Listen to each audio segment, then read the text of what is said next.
کہ ہمارے وطن عزیز میں کووڈ وائرس کی وجہ سے لاک ڈاؤن چل رہا ہے. مارچ میں شروع ہوا، اب لاک ڈاؤن چل رہا ہے. تلنگانہ میں 29 مئی تک لاک ڈاؤن رہنے والا ہے. میں شروع دن سے کہہ رہا ہوں، میں نے اس پر آرٹیکل بھی لکھا قانون دانوں سے مشورہ کر کے کہ یہ لاک ڈاؤن انکانسٹیٹیوشنل ہے. آپ national disaster management act, epidemic act کے تحت گورنمنٹ آف انڈیا پورے ملک میں لاک ڈاؤن نہیں ڈال سکتی. یہ فیڈرلزم کے خلاف ہے، یہ اسٹیٹ سبجیکٹ ہے. مجھے نہیں معلوم کہ اسٹیٹ گورنمنٹس خاموش کیوں ہیں. افسوس اس بات کا ہے کہ دلی چیف منسٹر، ان کے ہی ڈیلی مائنورٹیز کمیشن کے اوپر کیس بک ہوتا ہے، ایک لفظ نہیں بولتے دلی کے چیف منسٹر. کیا خاموشی ہے آپ کی! یہ اتنی خاموشی، آپ نے ان کو نامزد کیا، آپ کی سرکار نے ان کو نامزد کیا ہے. 72 ایئر اولڈ ہے وہ آدمی، آپ بتائیے. اور پھر یہ لاک ڈاؤن کی وجہ سے جتنے ہمارے مائیگرنٹ لیبررز ہیں جو خاص طور سے بہار، بنگال، یو پی، جھارکھنڈ سے ہمارے دیش کے مختلف بڑے بڑے شہروں میں گئے، یہی غریب لوگ ہیں جنہوں نے ہمارے نئے بھارت کو بنانے میں اپنا رول ادا کر رہے ہیں. افسوس ہوتا ہے کہ سی ایم آئی کی رپورٹ یہ بتاتی ہے کہ لاک ڈاؤن کی انپلانڈ انکانسٹیٹیوشنل لاک ڈاؤن کی وجہ سے 12 کروڑ نوکریاں چلی گئی، جس میں سے 4 کروڑ تو صرف یہ مائیگرنٹ لیبررز ہیں. ان کی کیفیت دیکھیے. اورنگ آباد میں پیدل نکلتے ہیں، پیدل مائیگرنٹ لیبررز، اور پیدل نکلتے ہیں کتنے لوگوں کی، 16 لوگوں کی موت ہو جاتی ہے. کیونکہ وہ غریب کو معلوم کہ جو ٹرین کی پٹری کو دیکھ کر چلوں گا تو میں اپنے گاؤں کو، اپنے دیش کو پہنچ جاؤں گا. اس کو نیشنل ہائی وے سے مطلب نہیں ہے، وہ صرف ٹرین کی پٹری کو، ٹریک کو دیکھ کر سمجھتا ہے کہ مجھے اس طرف جانا ہے. تھک گئے تھے وہ لوگ. کسی نے کہا کہ وہ بے ہوش ہو کر گر گئے تھے. آپ اندازہ لگائیے کہ ہم کیا جواب دیں گے، ہم اپنے ضمیر کو کیا جواب دیں گے. مجھے شرمندگی محسوس ہوتی ہے بحیثیت ایک ایم پی کے. تکلیف ہوتی ہے کہ میں کیا جواب دوں گا. میں جو دیکھ رہا ہوں، بھوک کو، فاقہ کشی کو، غربت کو، بے روزگاری کو، کبھی میں نے اپنی زندگی میں نہیں دیکھا ایسا. اور پھر اورنگ آباد کے اس ٹرین کے پٹریوں پر 16 لوگوں کی موت، ان غریبوں کی موت، اس میں کوئی اعلیٰ ذات کے لوگ نہیں تھے. اور پھر وہ تصاویر آتی ہیں کہ لاشیں بکھری پڑی ہوئی ہیں اور روٹیاں پڑی ہوئی ہیں ریلوے کے ٹریک کے اوپر. حکمران جو ہے، چاہے وہ بی جے پی ہو یا مہاراشٹر کی حکومت ہو، کیا جواب دیں گے آپ لوگ؟ کوئی اس ملک میں ان مرنے والوں کی کوئی قیمت ہے یا نہیں؟ ان کی جان کی کوئی قیمت ہی نہیں. صرف ایک بیان آ گیا وزیر اعظم کا اور ریلوے منسٹر کا کہ افسوس ہوا، مگر جن کے گھر پر یہ لاشیں گئی ہوں گی یا جن کو خبر ملی ہوگی کہ جس عورت کو معلوم ہوا ہوگا کہ میرا پتی مر گیا، جو بیٹا یتیم ہوا ہوگا، جس کی ماں کی کوکھ اجڑ گئی ہوگی، کیا جواب دیں گے ان کو؟ اور کیوں مرے وہ لوگ؟ حادثے میں نہیں مرے، بھوک کی وجہ سے، پریشانی کی وجہ سے، اس کووڈ وائرس کی ڈر کی وجہ سے. پیسے نہیں تھے، اپنی عزت کے لیے، اپنی سیلف ریسپیکٹ کے لیے اپنے گاؤں کو، اپنے دیش کو جا رہے تھے، اور تھک کر بے ہوش ہو کر گر گئے. ٹرین آئی اور ٹرین ان کو مار کے چلے گئی. 800 کلومیٹر، 900 کلومیٹر، 1000 کلومیٹر لوگ پیدل جا رہے ہیں، سائیکل پر جا رہے ہیں. آپ اندازہ لگائیے، کوئی دنیا کی بہترین سے بہترین سائیکل ریس میں بھی کوئی اتنا لمبا سفر کوئی نہیں کرے گا، مگر اب جانا ہے ان کو. اتنے لوگ بھوکے ہیں، یہ سرکار کچھ نہیں کر رہی. ٹرین میں بھی جا رہی ہے تو ٹرین کا ٹکٹ پوچھ رہے ہیں. 1-2 ٹرین گئے، اب تک ٹرین بھی رکنے والی ہے. کرناٹکا میں کہا کہ نہیں مت بھیجو ان لوگوں کو، ان کو رہنے دو یہاں پر. بھائی یہ انسان ہے، اس دیش میں سمویدھان ہے، آئین ہے، کانسٹیٹیوشن ہے، رائٹ ٹو لائف کے خلاف ہے، پرسنل لبرٹی کے خلاف ہے. کیا کر رہی سرکار ان مزدوروں کے بارے میں، مائیگرنٹ لیبررز کے بارے میں؟ اتنی ٹرین چلائیں گے فلاں، ارے بھائی لے کے کیوں نہیں جا رہے پھر آپ نے ہر اسٹیٹ گورنمنٹ کو آپ بولنا تھا کہ ہم یہ دے رہے ہیں آپ کو، یہ پبلک ڈسٹریبیوشن سسٹم سے ہم آپ کو چاول دے رہے ہیں، گیہوں دے رہے ہیں، باقی ان لوگوں کو کچھ نہیں. ملینوں ٹن پڑا ہوا ہے، اور اتنے بڑی تعداد میں یہ مزدور جو بہار، بنگال کے، آپ کے اتر پردیش کے آئے ہیں، ممبئی میں پھنسے ہوئے ہیں. اس کا کوئی حکومت کے پاس کوئی جواب ہی نہیں ہے، نہ ان کے پاس کچھ ہے.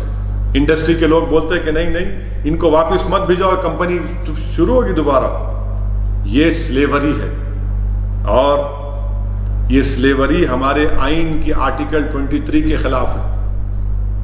کیا ہم کو ٹریٹمنٹ کر رہے ہیں؟ مجھے نہیں لگتا کہ یہ لوگ پھر واپس آئیں گے. جس طریقے سے ہم نے ان سے سلوک کیا، کم سے کم تلنگانہ کی حد تک یہاں کی حکومت نے ان کو امداد دی، ان کی کچھ مدد کی، یہاں پر ان کو کچھ کام دیا، کھانا پہنچایا تھوڑا بہت حد تک. میرے عزیز دوستوں اور بزرگوں، آپ دیکھیے کہ یہ ان پلانڈ لاک ڈاؤن کی وجہ سے، یہ ان پلانڈ لاک ڈاؤن کی وجہ سے اتنی تکالیف ہو رہی ہیں، اتنی مصائب اور مشکلات میں اضافہ ہو رہا ہے کہ ہم بیان بھی نہیں کر سکتے. بچے بھوکے ہیں، بچے بھوکے ہیں، عورتیں پریشان ہیں. روز کوئی نہ کوئی میڈیا میں، جو آج بھی جو میڈیا میں ایسے لوگ زندہ ہیں ابھی جو حقیقت کو بیان کر رہے ہیں. میڈیا کے چینلوں پر 70% مودی کا اپروول ریٹ دکھاتے ہیں.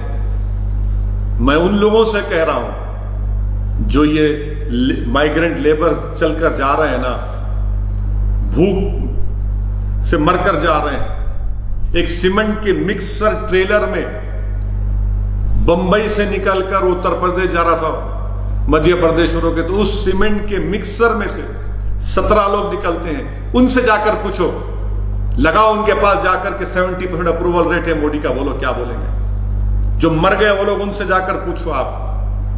مگر آج بھی میڈیا کے لوگ زندہ ہیں جو سچ بتا رہے ہیں، میں ان کو سلام کرتا ہوں. جو غریبوں کی تکلیف کو بیان کر رہے ہیں، جو مزدوروں کی بربادی کی داستانوں تک آج بھی ہمارے گھروں تک پہنچانے کی کوشش کر رہے ہیں.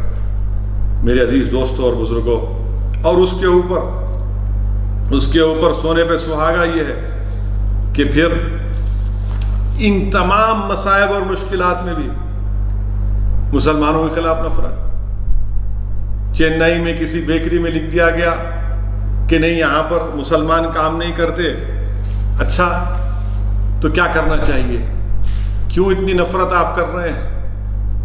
آپ اس طرح کے نوٹسز لگا کر، یہ آرٹیکل 17 کا وائلیشن ہے، انٹچبلٹی برخاست ہو چکی ہے، اور آپ وہ نوٹس لگا رہے بیکری میں. کیا یہ لوگ کیا انسان کہلانے کی ولایت ہے کہ اس طرح سے حرکت کر کے یہ کیا جا رہا ہے؟ علی گڑھ میں ایک بچے کو اتنا مارا اور پیٹا گیا، صرف مسلمان ہے بول کے. میرٹھ میں پولیس جا رہی ہے، ایک ترکاری کی منڈی ہے، اس کو الرٹ دیے پولیس والے. کیوں بھائی؟ وہ غریب ہے، ترکاری بیچ رہا ہے، اس کو پلٹا دیے. آخر یہ نفرت کہاں جا کے رکے گی؟ ایک بات ذہن نشین کر لیجیے آپ کہ جو لوگ آج وطن عزیز میں یہ نفرت کر رہے ہیں، ظلم کر رہے ہیں، اتنا ظلم آپ کر سکتے کریے. ہم بھی دیکھنا چاہ رہے ہیں، اور دنیا دیکھ رہی ہے آپ کی حیوانیت کو. دنیا دیکھ رہی ہے کہ آپ کے ظلم کو دنیا دیکھ رہے، ہم بھی دیکھ رہے ہیں. مگر یاد رکھیے، تاریخ کبھی آپ کو معاف نہیں کرے گی. آپ مائیگرنٹ لیبررز کو، جو 16 لوگ مر گئے، ان کی زبانوں کو تو آپ خاموش کر دیے. آپ مار کر مسلمانوں پر ظلم کر کے ان کو خاموش تو کر سکتے ہیں، مگر یاد رکھیے تاریخ کبھی معاف نہیں کرے گی آپ کو. تاریخ کبھی معاف نہیں کرے گی. ہم اس کو یاد رکھیں گے. ہم انسان ہیں، ہمارے سینوں میں دھڑکتا ہوا دل ہے، ہم اس کو یاد رکھیں گے.